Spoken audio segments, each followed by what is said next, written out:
Hello viewers, আজকে দেখাবো sentence সিনথেসিসের কিছু উদাহরণ এবং তার সমাধান।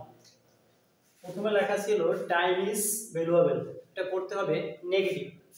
তাই নেগেটিভ করতে হলে যদি অক্সিলারি ভার্ব থাকে তারপরে নট বসাইতে হয়। টাইম ইজ তারপরে নট প্রদত্ত শব্দের বিপরীত শব্দ ভ্যালুয়েবলের বিপরীত শব্দ হচ্ছে ইন ভ্যালুয়েবল,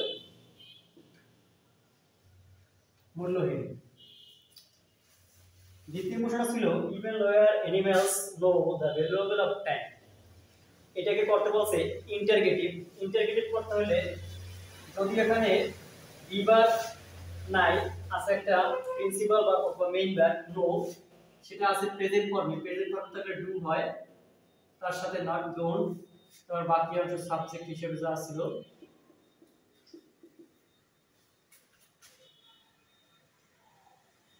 অ্যানিমাল নো এর প্রেজেন্ট ফর্ম নোই হবে।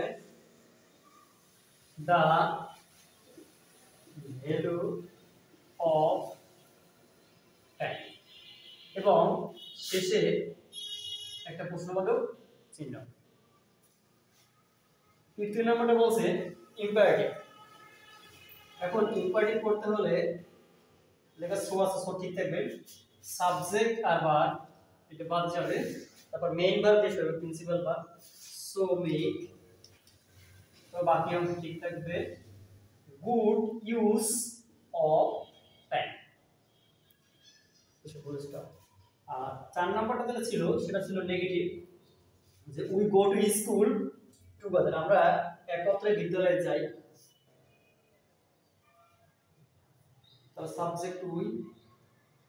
এখন এই জায়গায় গো প্রেজেন্ট ফর্মে আছে, এর জন্য আমরা ভার্ব আনতে টু, তার সাথে নট, ডু নট বা ডোন্ট,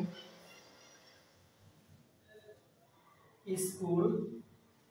এখন টুগেদার একত্রে, এর বিপরীত শব্দ দেখা যায় দুইটা, একটা আছে সেপারেট আর একটা আছে অ্যালোন বা একাকী। ওকে, এই চারটা প্রশ্ন সমাধান শেষ।